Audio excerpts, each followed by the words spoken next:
नमो देव्यै महादेव्यै शिवाय सततम नमः।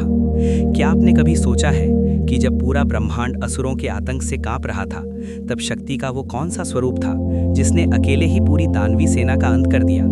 स्वागत है भक्तों, आज हम प्रवेश करने जा रहे हैं दुर्गा सप्तशती के उस सबसे भयंकर और निर्णायक अध्याय में, जिसे सुनकर आज भी अधर्म की जड़ें हिल जाती हैं। 10वां अध्याय, शुंभवध।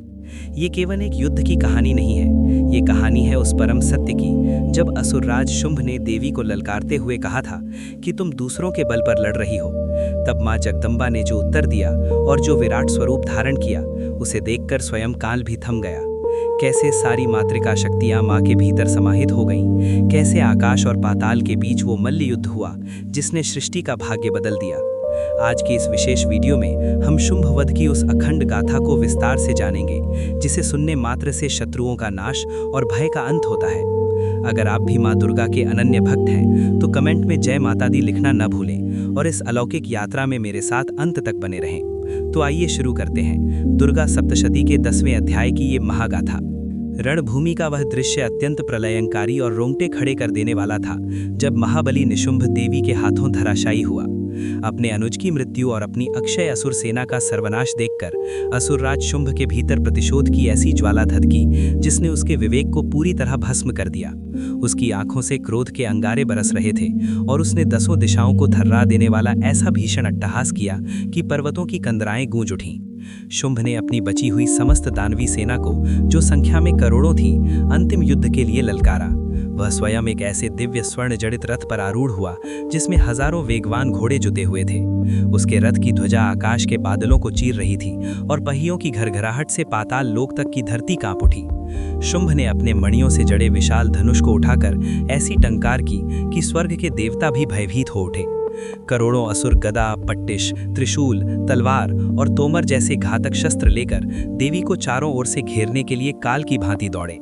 हाथियों की चिंगाड़ और घोड़ों की टापों से रणभूमि में धूल का ऐसा सघन बवंडर उठा कि दिन में ही चारों ओर अमावस की काली रात का भ्रम होने लगा। रणभूमि के उस कोलाहल के बीच देवी अंबिका को अत्यंत शांत, स्थिर और अलौकिक मंडल के समान तेजस्वी मुद्रा में अपने सिंह पर सवार देख शुंभ के अहंकार को गहरी चोट पहुंची।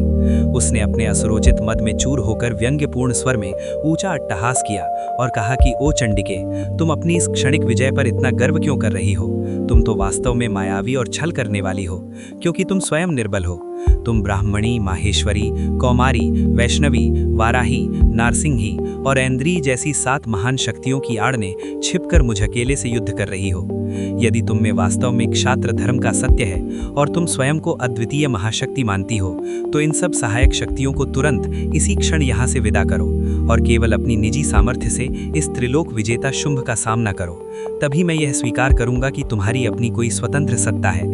शुंभ की इस अज्ञानता और अहंकार से भरी चुनौती को सुनकर भगवती जगदम्बा के अधरों पर एक दिव्य मुस्कान उभरी और फिर उन्होंने एक प्रचंड महाअट्टहास किया जिससे संपूर्ण ब्रह्मांड की दीवारें हिल उठीं। उन्होंने गंभीर, मेघों के समान गरजती हुई ओजस्वी वाणी में कहा कि ओ मंद बुद्धि और अधर्मी असुर, तू अपनी तुच्छ बुद्धि के कारण सत्य को देख पाने में असमर्थ है। इस संपूर्ण चराचर जगत में भूत, भविष्य और वर्तमान में मेरे अतिरिक्त दूसरी सत्ता किसकी है? ये जो अनेक रूप तुझे रणभूमि में विभिन्न शस्त्रों के साथ युद्ध करते दिख रहे हैं, ये कोई पराई या उधार ली गई शक्तियां नहीं हैं। ये मेरी ही अनगिनत विभूतियां और अंश हैं जो समय समय पर असुरों के बढ़ते पाप के घड़े को फोड़ने के लिए मुझसे ही प्रादुर्भूत हुई थी। अब देख, मैं इन सबको पुनः अपने मूल स्वरूप में समाहित करती हूँ और तुझे उस परम सत्य का दर्शन कराती हूँ जहाँ केवल एक ही शेष बचता है।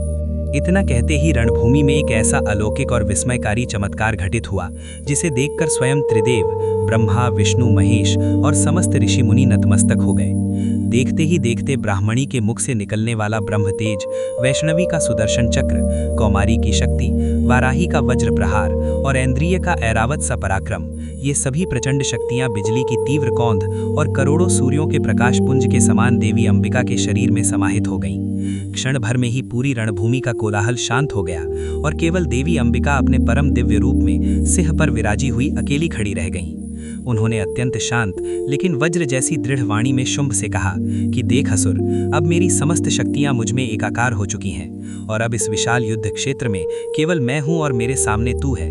अब अपनी समस्त माया और शक्ति का अंतिम प्रदर्शन कर, क्योंकि तेरे संहार का मुहूर्त अब निकट आ चुका है।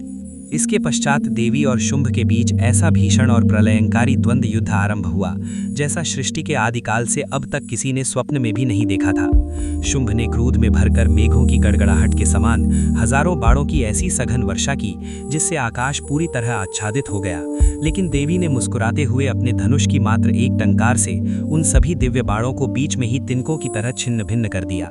शुंभ ने तब अपनी भयानक आसुरी माया का आह्वान किया, जिससे चारों ओर धधकती हुई अग्नि के गोले और विशाल शिलाखंडों की वर्षा होने लगी।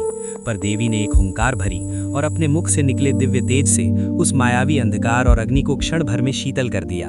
जब शुंभ के रथ के घोड़े रणभूमि के रक्त में विलीन हो गए और उसका विशाल धनुष देवी के बाणों से टूट गया, तो वह अपनी मायावी शक्तियों से आकाश में उड़ गया।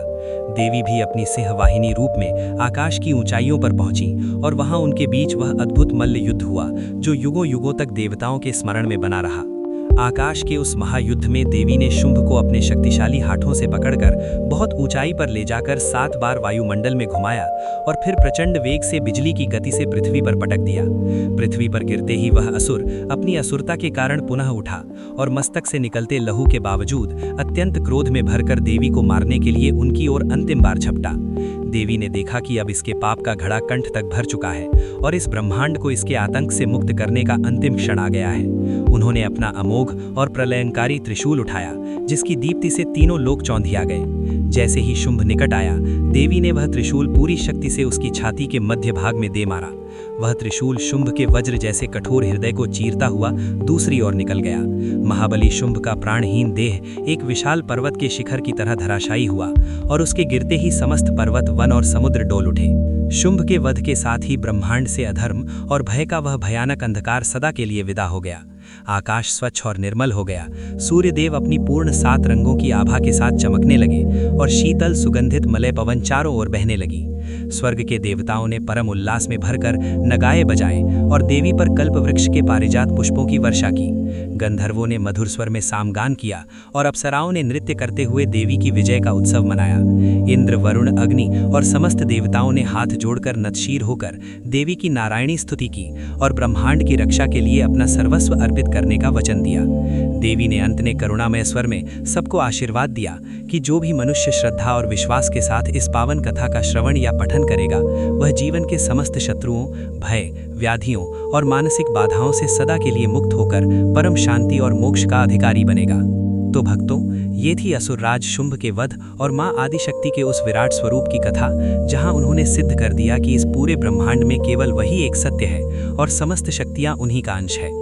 दुर्गा सप्तशती के इस 10वें अध्याय का श्रवण और पठन न केवल शत्रुओं का नाश करता है, बल्कि हमारे भीतर के डर और अहंकार को भी समाप्त कर देता है। माँ की यह महिमा हमें सिखाती है कि चाहे बुराई कितनी भी बड़ी क्यों न हो, सत्य और धर्म की विजय हमेशा निश्चित है। मुझे विश्वास है कि आज की यह पावन कथा आपके हृदय को स्पर्श कर गई होगी। अगर आपको ये वीडियो पसंद आई हो तो इसे लाइक ज़रूर करें और अपने प्रियजनों के साथ शेयर करें, ताकि माँ की यह दिव्य कथा जन जन तक पहुँचे। ऐसे ही और भी भक्तिमय प्रसंगों और पौराणिक कथाओं के लिए हमारे चैनल को सब्सक्राइब करना और बेल आइकन दबाना न भूलें। जाने से पहले कमेंट बॉक्स में अपनी श्रद्धा प्रकट करते हुए जय माता दी ज़रूर लिखें। माँ जगदम्बा आप सभी का कल्याण करें। मिलते हैं अगले वीडियो में एक नई और अद्भुत कथा के साथ। जय माँ भवानी, जय माता दी।